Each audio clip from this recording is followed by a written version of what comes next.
진리를 사랑하시고 예수님의 재림을 기다리시는 성도 여러분, 안녕하십니까? 세상의 모든 나라를 취하게 하는 바벨론의 진노의 포도주가 있습니다. 계시록 14장 8절입니다. 또 다른 천사 곧 둘째가 그 뒤를 따라 말하되 무너졌도다 무너졌도다 큰 성 바벨론이여 모든 나라에게 그의 음행으로 말미암아 진노의 포도주를 먹이던 자로다 하더라. 계시록 18장 3절 그 음행의 진노의 포도주로 말미암아 만국이 무너졌으며 또 땅의 왕들이 그와 더불어 음행하였으며 땅의 상인들도 그 사치의 세력으로 치부하였도다 하더라. 바벨론이라는 말은 영적으로 타락한 교파의 교회들을 말하는 것입니다. 교회가 바벨론이 된 이유는 세상과 맺은 불법적인 관계로 얻은 거짓 교리들로 인해 짝이 되었기 때문에 주님께서는 당신을 믿노라는 기독교회를 바벨론이라고 선고하신 것입니다. 진리와 오류가 혼잡하게 섞인 그 교리로 인해 교회의 믿음은 타락되고 그리고 성경의 가장 명백한 말씀에 반대되는 교리를 가르침으로 세상에 부패한 가마를 미치고 있기 때문에 바벨론으로 선고받은 것입니다. 오늘날 모든 교회는 성경의 진리보다 교회 자체의 신조와 교리의 신앙을 두도록 사람들을 가르치고 있는 것입니다. 대표적으로 교회와 세상을 혼미하게 하고 사람의 품상을 흉하게 만든 바벨론의 대표적인 오리 포도주가 영원 불멸설, 영원한 지옥에서의 악인 고통설, 그리스도의 신성을 부인하고 성령 하나님을 부인하고 이룰 신성설 이런 것들입니다. 이와 같은 바벨론 오류들이 여러 교파에 의해서 세상에 증거되어 왔습니다. 최초의 사단의 오류는 사람이 죽으면 그 영혼이 하늘에 가거나 또는 땅속 어디 지옥불에 영원토록 고통당한다는 황당무계한 이 오리의 설이 예전부터 지금까지 기독교회를 미혹했습니다. 그리고 그 같은 오류들로 인해 기독교회는 타락하고 세상의 모든 나라와 함께 멸망으로 들어갈 것을 성경은 가르쳐주고 있습니다. 계시록 16장 19절 20절입니다. 큰 성이 새 갈래로 갈라지고 만국의 성들도 무너지니 큰 성 바벨론이 하나님 앞에 기억하신 바 되어 그의 맹렬한 진노의 포도주 잔을 받으며 각 섬도 없어지고 산악도 간데 없더라. 계시록 17장 16절 내가 본 바 이 열불과 짐승은 음녀를 미워하여 망하게 하고 벌거벗게 하고 그의 살을 먹고 불로 아주 살으리라. 이 말씀처럼 오륜에 인해 큰 성 바벨론 음녀인 천주 교황권과 그 교황권에 연합된 모든 교회와 세상 나라가 성령이 떠난 상황에서 피창 안에 물고 뜯어 함께 멸망할 것을 계시한 것입니다. 특히 영원히 죽지 않는다는 영원 불멸설은 사단이 에덴 동산에서 우리의 시조에게 말한 최초의 거짓말입니다. 창세기 3장 4절 뱀이 여자에게 이르되 너희가 결코 죽지 아니하리라. 이 말은 우리 사람이 하나님의 말씀을 불신하고 불순종한 죄를 지어도 죽지 않는다는 그런 말입니다. 그러나 하나님께서는 사단이 같은 거짓말이 있기 전에 분명히 우리의 시조에게 경고를 해 주셨습니다. 창세기 2장 17절 선악을 알지 않은 나무의 열매는 먹지 말라. 내가 먹는 날에는 반드시 죽으리라 하시니라. 그리고 범죄한 영혼이 죽지 않는다는 이 사단의 오류가 세월이 지난 후에 몸은 죽으면 흙으로 돌아가고 영혼은 따로 천국에 가거나 지옥에 간다는 이론을 대다수 기독교회가 받아들이게 된 것입니다. 그러나 성경에는 그 어디에도 죽은 몸과 영혼이 따로 존재한다는 가르침 자체가 없습니다. 범죄하는 그 영혼, 즉 범죄한 그 사람은 죽으려는 분명한 말씀만 존재합니다. 에스겔 18장 4절 모든 영혼이 다 내게 속한지라 아버지의 영혼이 내게 속한 같이 그의 아들의 영혼도 내게 속하였나니 범죄하는 그 영혼은 죽으리라. 영혼이란 말 자체가 살아있는 전 인격적인 존재를 지칭하는 단어입니다. 사람이 죽으면, 즉 영혼이 죽으면 아무것도 모르는 것입니다. 전도서 9장 5절입니다. 산 자들은 죽을 줄을 알되 죽은 자들은 아무것도 모르며 그들이 다시는 상을 받지 못하는 것은 그들의 이름이 잊어버린 바 됨이라고 했습니다. 욥기서 14장 10절에도 장정이라도 죽으면 소멸되나니 인생이 숨을 거두면 그가 어디니냐라고 분명하게 말씀하고 있습니다. 그래서 죽으면 잠을 잔 것과 같은 상태이기 때문에 우리 주님께서는 나사로의 죽음을 잠이라고 표현한 것입니다. 나사로가 죽어 있던 날간 나사로는 어디 하늘이나 지옥이나 연옥이나 그 어디에도 가지 않았습니다. 예수님은 나사로를 살리실 때 지옥에서 불러 올리지도 하늘에서 끌어내리지도 않으셨습니다. 예수님께서는 나사로의 무덤을 향해 나사로야 나오라고만 말씀하셨을 뿐입니다. 그리고 예수님 당신께서도 죽으시고 당신의 영이나 혼이 하늘에 올라가지도 않았습니다. 다음에 말씀을 보시면 우리는 확신할 수가 있습니다. 요한복음 20장 17절입니다. 예수께서 이르시되 나를 붙들지 말라. 내가 아직 아버지께로 올라가지 아니하였노라. 주님은 죽으신 상태에서 무덤에서 3일간 계신 것이었습니다. 이 말씀만 봐도 사람이 죽으면 무슨 의식이 있는 영이나 혼이 하늘로 간다는 말은 오류라는 것을 알 수가 있는 것입니다. 또 많은 사람들이 오해하고 있는 비유가 누가복음 16장 부자와 나사로입니다. 어떤 한 부자가 생전의 날마다 호화롭게 즐기고 있었습니다. 그 부자가 잔치할 때에 병든 나사로라는 거지가 그 부잣집 대문 앞에 버려져 있을 때에 그 부자의 상에서 떨어지는 음식 부스러기로 먹을 때 심지어 개들이 와서 그 헌대를 핥기까지 할 정도로 비참한 삶을 살았습니다. 결국 부자와 거지 나사로는 둘 다 죽었습니다. 거지는 죽어 천사들에게 받들려 아브라함의 품에 들어가고 부자도 죽어 장사되었는데 그 부자는 음부 가운데 고통을 받고 있는 것입니다. 그런데 그 부자가 지옥에서 고통받고 있는 중에 눈을 들어 보니 아브라함과 그의 품에 있는 나사로를 본 것입니다. 그리고 그 지옥에 있는 부자가 이렇게 말합니다.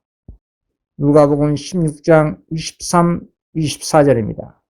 그가 음부에서 고통 중에 눈을 들어 멀리 아브라함과 그의 품에 있는 나사로를 보고 불러 이르되 아버지 아브라함이여 나를 긍휼히 여기사 나사로를 보내어 그 손가락 끝에 물을 찍어 내 혀를 서늘하게 하소서. 내가 이 불꽃 가운데서 괴로워하나이다 라는 말을 하는 겁니다. 여러분 과연 이 비유가 실제로 천국과 지옥의 모습일까요? 어떻게 천국과 지옥이 같은 장소에 있는 것처럼 서로 대화를 할 수가 있단 말입니까? 예를 들어서 여러분 가족 중에 구원받아 천국에 있는 부모가 구원받지 못한 자식이 지옥에서 고통받고 있는 것을 본다면 과연 그 부모 입장에서 천국의 기쁨을 누릴 수가 있을까요? 그리고 지옥에 있는 사람이 천국에 있는 사람에게 어떻게 부탁할 수가 있겠습니까? 그리고 지옥에 있는 사람이 고통을 받으면서 천국에 살고 있는 자신의 가족을 보고 있다는 것이 상식적으로 말이 되겠습니까? 누가 이런 천국을 가고 싶어하는 사람이 있겠습니까? 부자와 거지 나사로는 교훈을 주는 비유입니다. 실제로 이런 천국과 지옥이 있다는 가르침이 아닙니다.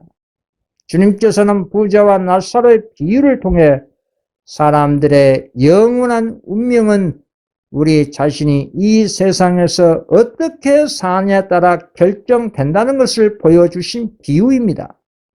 오늘날 은혜 시간에 하나님의 은혜가 각 사람에게 제공됩니다.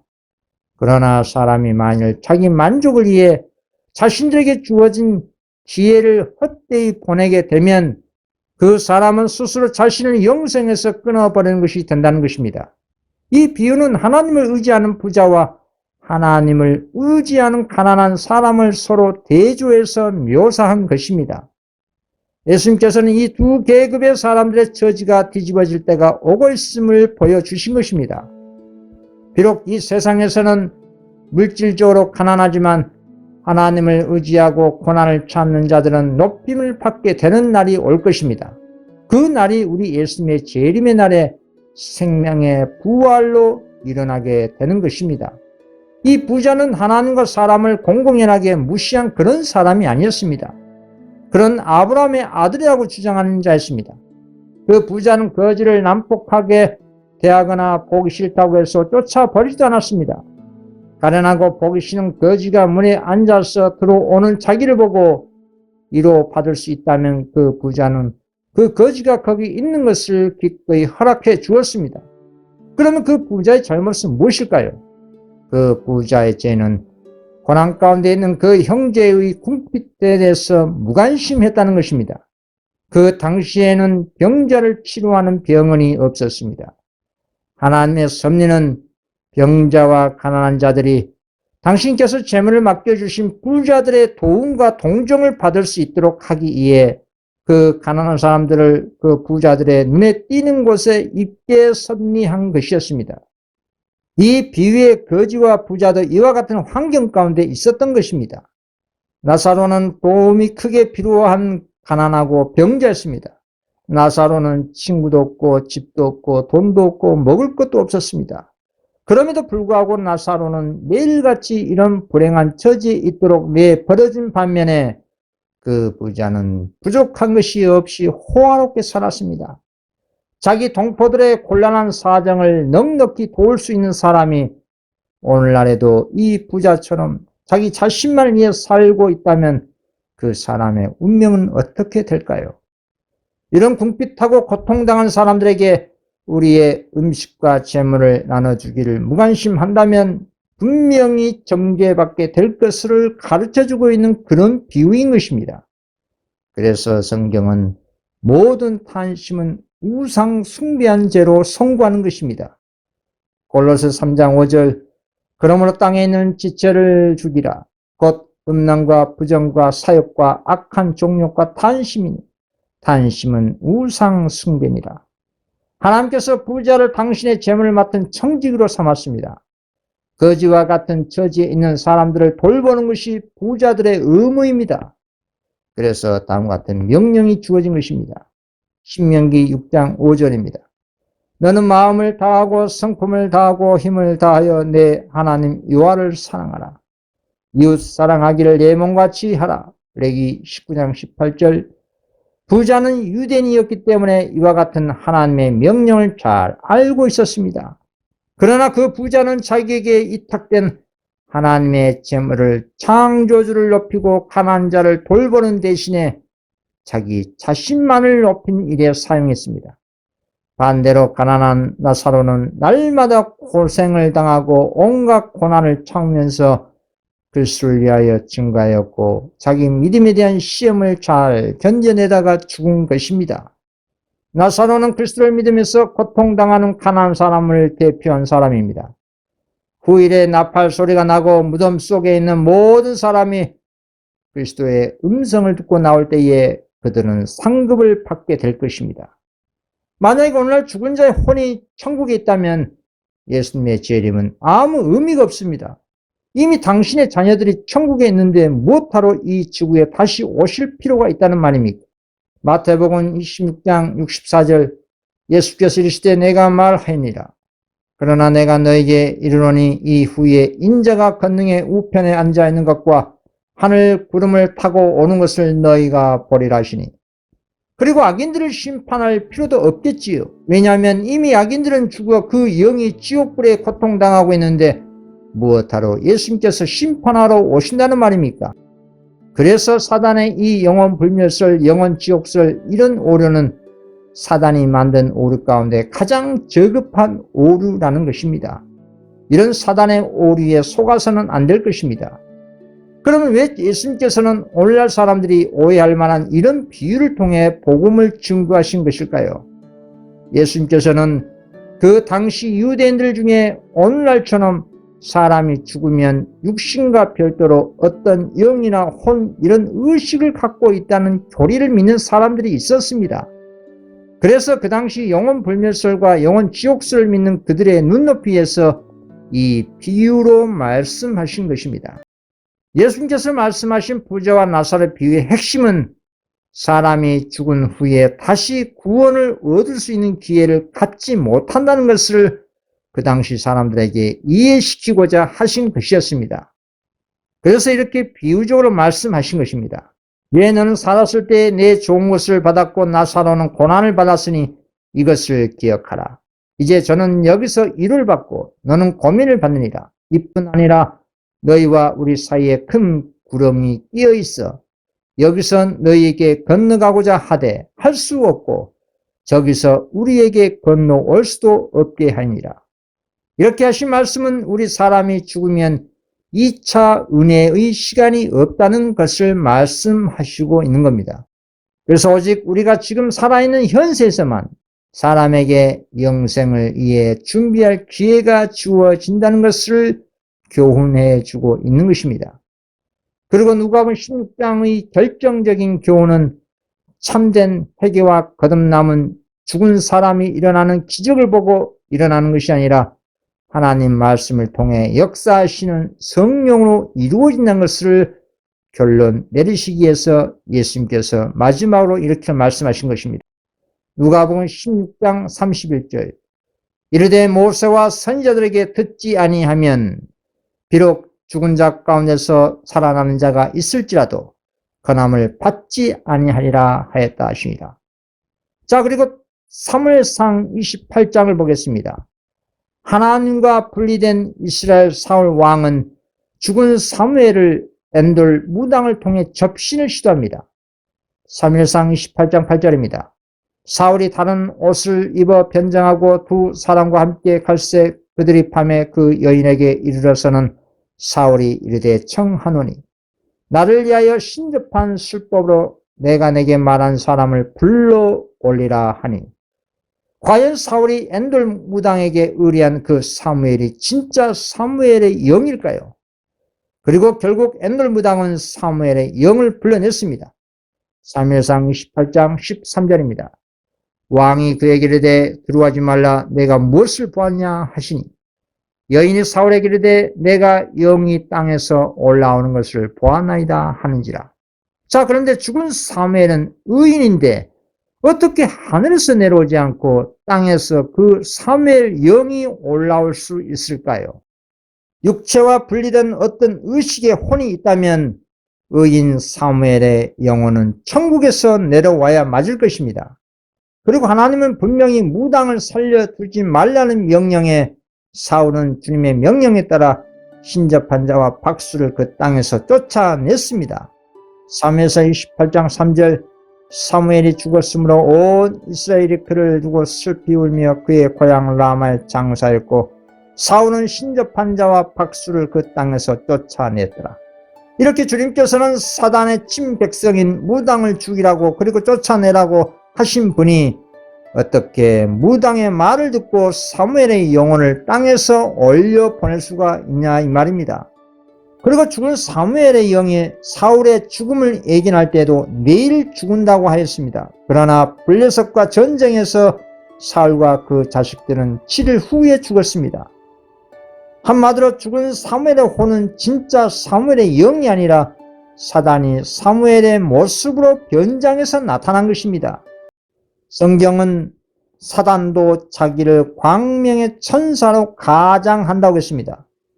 사단은 죽은 사람의 모습으로 얼마든지 나타날 수가 있는 것입니다.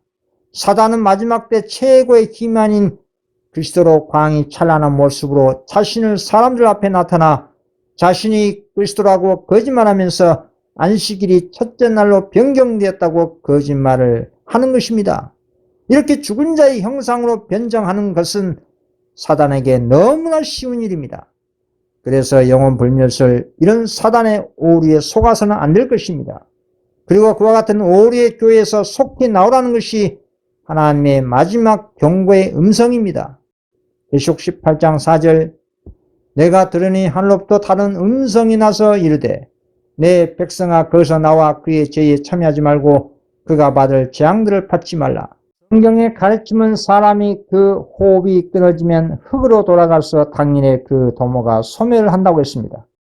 일도 없고 계획도 없고 지식도 없고 지혜도 없는 상태라고 가르치고 있습니다.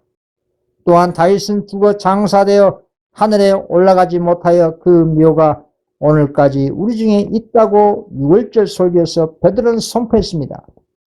고로 사람이 죽으면 그 생기, 즉 호흡이 그치면 그냥 한 줌의 흙으로 돌아갈 뿐입니다. 심장은 박동을 그치고 두뇌는 작용을 그치고 혈액순환은 중단됩니다. 그리고 인간의 의식은 사라집니다. 그래서 다윗은 주의 영을 보내어 저희를 창조하사 주께서 저희 호흡을 취하신 즉 저희가 죽어 본 흙으로 돌아가나이다 라고 말한 것입니다. 그리고 부자와 나사로의 비유를 통해 교훈 주신 것처럼 우리가 살아 생전에 예수 안에서 신실히 신앙하고 믿음으로 모든 시련을 인내하고 회개하고 잠든 그 사람은 예수님 오신 그날의 생명의 부활로 재창조될 것을 성경은 가르쳐주고 있는 것입니다. 다음에 말씀을 보겠습니다. 데살로니가전서 4장 15절에서 17절, 18절입니다. 우리가 주의 말씀으로 너희에게 이것을 말하노니 주께서 강림하실 때까지 우리 살아남아 있는 자도 자는 자보다 결코 앞서지 못하리라. 주께서 오령과 천사장의 소리와 하나님의 나팔 소리로 친히 하늘로부터 강림하시리니 그리스도 안에서 죽은 자들이 먼저 일어나고 그 후에 우리 살아남은 자들도 그들과 함께 구름 속으로 끌어올려 공중에서 주를 영접하게 하시리니 그리하여 우리가 항상 주와 함께 있으리라. 그러므로 이러한 말로 서로 위로하라. 이 장면이 성도들의 첫째 부활이라고 하는 것입니다. 계시록 20장 6절 이 첫째 부활에 참여한 자들이 복이 있고 거룩하도다.